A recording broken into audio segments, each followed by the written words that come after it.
So after that, that's when you started trying to get tickets to Rock the Bells, right? Well, so like that was maybe the second year in the group home. A year went by, I didn't think nothing of it. And then when I came home, I was living in Brooklyn. A few weeks into living there, my cousin, he had gotten me a job at this restaurant called Michael's. So I was working as a busboy on like Avenue R and Nostrand, just kind of like working at this Italian restaurant. Shortly after, I worked at like a pharmacy. Like he owned a pharmacy on Avenue U, so I started delivering like medication to people from there. And on Avenue U, like he owns a block of stores. It's like my aunt in Florida. That's my dad's sister. She married a guy named Eddie, and his brother manages all these stores. So it's like a distant uncle kind of. Damn. And he just put me on to like help him with the stores, and I worked in like the deli for a little bit. I worked at the pharmacy. You see that Jewish connection? Yo, it's crazy. I'm telling you, the Jews just like I wasn't even anything. And honestly, I'll keep it a buck. And if Steve's watching this, I'll tell you straight up, I feel like he gave me that opportunity because it's like I'm close enough to trust, but like I'm far enough that if something happens to me, it's like it's not that big of a deal. Like it's not like his kid's gonna get hurt, you know? Right. And I think it was great because it really taught me like he was a landlord, you know, and like it helped me get a foundation for understanding like, you know, you could own some shit and you could collect rent and literally like be a rich guy. And like I was poor as hell at the time. Like he was sending me to go to like he owned a video store where they sold like pornos and shit, like the building, and it was leased to a video store, and I'd go pick up the rent.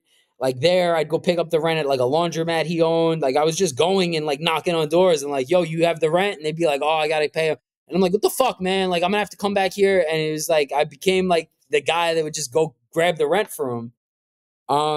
But yeah, like next door to that, there was a barber shop. And, you know, that's kind of what got me into the barbering heavy. And, you know, that's when I started listening to radio a lot. When I was working at the barber shop, it was just like always on.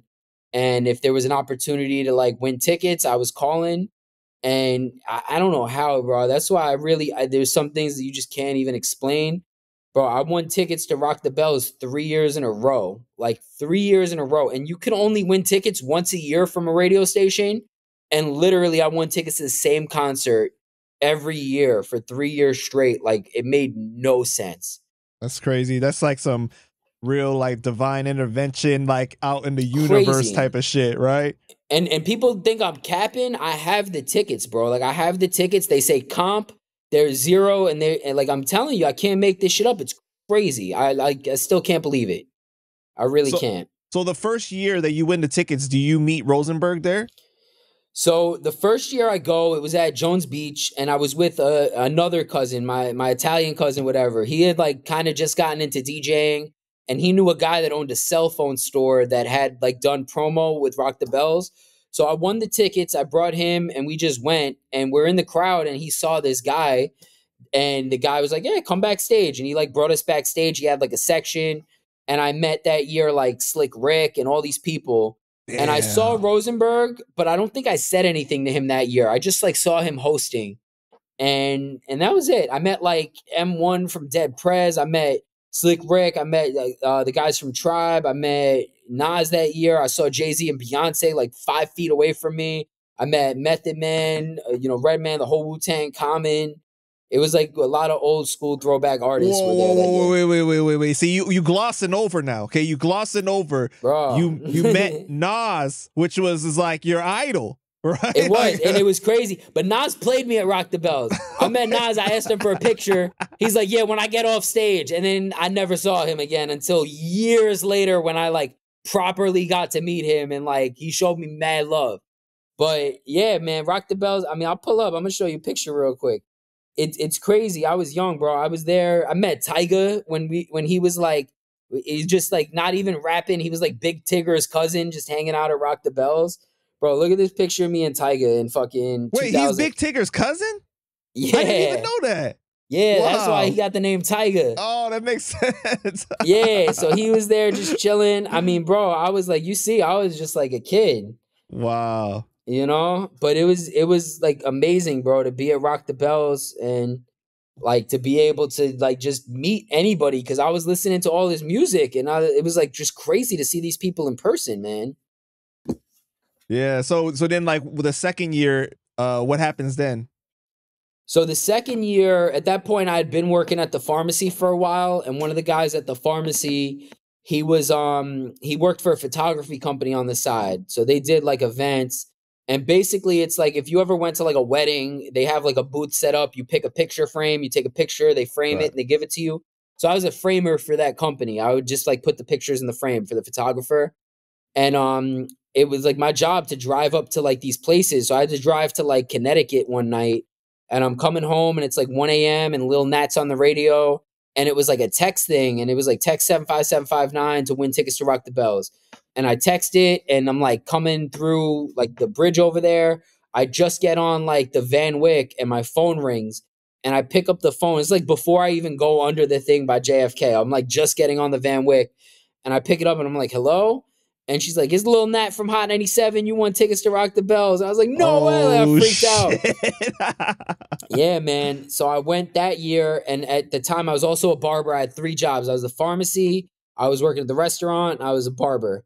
And I was cutting this guy, Lil Fame's hair. And Lil Fame is like half of MOP. I don't know. I got to give Lil Fame mad love. So I went to Rock the Bells that year, and I saw Lil Fame getting like walked through the backstage, and he recognized me. He's like, come through, and he pulled me backstage, and that's where we took that picture. And that was the first year I met Rosenberg like in person. And I walked up to him, and I'm like, yo, I'm like the guy from MySpace. And like he remembered me. And I was like, yo, I'd love to work with you. Like anything I could do. Like I'm working these jobs and I'm not loving it. And like I want to do more of this. And he was just like, yo, you got to go to school. Like when you finish high school, go to college for broadcasting, and, maybe you could get an internship. So at this time, you haven't even finished high school yet. Nah, this is like, I'm just getting ready to finish high school. It was like 2008. So I graduated that year. But yeah, I was like, I didn't know what to do after high school. And he kind of just told me like, go to college and you could get an internship where they give you credits. So I was going to school. It's called BCA. It's in like Flatbush, Brooklyn, and Junction. I was the only white dude in this school, and it's connected to Brooklyn College. So I would go to Brooklyn College a lot and just hang out. And I went to the admissions office. I just walked over there one day after class, and I met this girl that worked in admissions, and she finessed getting me into Brooklyn College. And I went there for maybe. Wait, Mike. No, you gave it to her.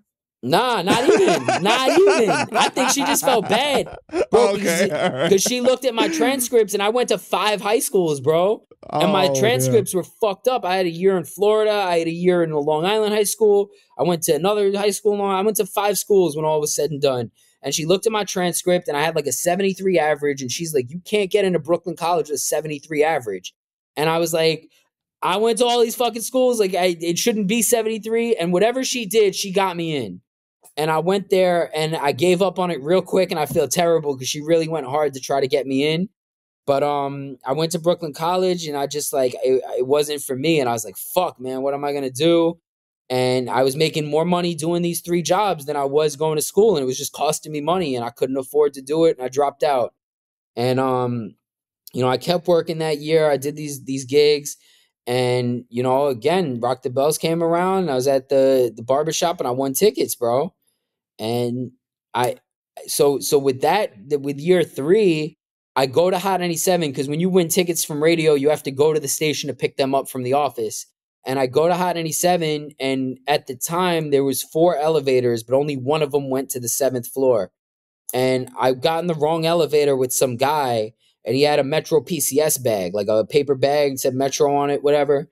And we're going up and down, and we're passing the 7th floor. Like, it won't stop there. And we're hitting the button, and it's not stopping there. And we're like, what the fuck? And it just led to a conversation between me and this guy. He's like, what are you going there for? And I'm like, oh, I won tickets. And he's like, oh, I'm going there to drop off winter tickets. I work for Metro PCS. And he's like, yo, and he gave me 4 tickets to Rock the Bells on top of the 2 I won. Wow. So that year, bro, I went to Rock the Bells. I had 6 tickets. And no cap in my rap, I'm telling you. No cap in my rap, bro. That's crazy. I had 6 comp tickets from him and from Hot 97. And I sold some, and I went to Rock the Bells with so I sold 2, and I went with the girl I was seeing at the time, one of my friends, and one of her friends. And at the time, you know, it was at Governor's Island at that point. They had moved it off Jones Beach. We took the ferry and it was pouring rain, bro. It was just like downpouring. And we're outside and it's just like raining. And this is the third year. So by that time, I had like finessed my way backstage. The last 2 years, I kind of knew some of the security guys. There's this dude Turtle that like worked for Gorilla Nation or Gorilla Union, whatever it's called, that he helped me get backstage. And me and her are like standing there and we're under a tent, but it's like pouring. And she's just going off on me, bro. Her friend left. She wanted to leave with her friend. My friend left, like, and she didn't want to be there. And I wanted to be there. Like, I wanted to watch the show. And Rosenberg sees her like screaming at me, going off on me. And I see him and I'm like, and I just like stop her and I'm like, I'm gonna go talk to this guy. Like, I don't give a fuck, whatever. Like, I storm off and she's like, you don't know that fucking guy, rah, rah, rah. And I walk up to him and I'm just like, bro, I don't know if you remember me, but like, I met you on MySpace and then again last year. And like, you told me to go to school and I tried to go to school and it's not working. And like, I just fucking hate this shit. And like, I need to work with you, like whatever it is. And I think he just felt bad for me, bro. And he gave me his email and he was just like, email me tomorrow and we could talk. And I was just like showing off. I stayed for like a little bit more of the show. I ended up meeting Jay-Z low key after that. I like Jay-Z came out of a trailer over there. I like shook Jay-Z's hand. He was mad cool. I met like Chris Rock. Like they were all together, Mary J. Like it was a crazy year, bro. Like when I tell you, like I can't make this shit up, bro. I had pictures of like Mary J, Alicia Keys. Like it was crazy to be there that year, bro. It was like Jay and Beyonce sneaking around backstage. Crazy year. And, you know, showing off, bro. I hung out the rest of the show. I went home. I emailed Rosenberg the next day and I didn't hear back. I was like, fuck. And I just like life went back. I was working at that time. I started working a pizzeria. So I was doing that. I was still cutting hair. And 3 days went by. I didn't hear anything. And I'm at this pizzeria. I'm at a Restaurant Depot loading up my car with like cheese and all this shit to bring back to the pizzeria. And my phone dings and I look at my email and it's Rosenberg. And he's like, yo, can you give me a ride tomorrow? He was like, do you have a car? If so, I need a ride tomorrow to this event that I'm doing. You could pick me up at 8. And I responded, I'm like, hell yeah. He sent me the address and like, you know, it's a long story of what led to it, but ultimately, like, I went to the event with him, and I mean, it has to make sense. I gotta tell it, but it's pretty much like he hit me with the time and the place, and the day of the event, it was like the next day. I'm at my boy's house, and I'm driving this really shitty car that like I was using for Restaurant Depot runs and all. I was just like embarrassed, but I was like, fuck it, I'm gonna pick him up in this car. And my boy asked me to drop something off to his sister on the way to the city. And I pull up in front of her house in the shitty car, and she's parked in front with one of her girlfriends, and they had a brand new Maxima. And I get out and I hand her the envelope, and I was just like talking to her. I'm like, well, what you guys doing tonight? They was doing whatever. They're like, what you doing? I'm like, I'm about to go pick this Rosenberg guy up. He said he needed a ride to an event. And they were like, yo, can we go? And I was like, can you drive? And she was like, yeah, I'll drive. And I was like, bet. And I got in the back seat of this girl's car, and we drove to the city. And Rosenberg came outside and he sees that the girls were driving me around.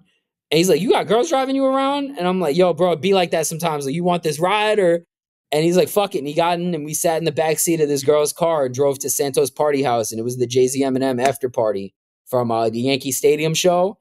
And we had a great time, bro. We like had a blast. And yeah, man, that was the beginning of working with Rosenberg. And I'll tell you, I'm going to show you the pictures too. This is like day one, man. September 15th, 2010, right after Rock the Bells, Santos Party House. And you gotta be one of the luckiest motherfuckers I have ever heard of in my life. Like, seriously, it's so crazy. I work really, really, really hard on karma, bro. Like, I put all my energy into building good karma, period. Because I really like doing bad shit really led me to like a really bad situation. And that group home, having 3 years of building karma, I think that's what led to a lot of those blessings. Because all my friends are gone, bro. Like, rest in peace to like Nestor, Saul, Stooksta, Wheezy, you know, D Harris. I could go all day. Like, all my homies are gone. I'm really the only one that's around still. crazy. So I really feel like I'm blessed and protected, man. Plus, my grandma said the rosary a lot. So big up my grandma Marsha, you know? Shout out to her, man. She said the rosary all day, every day.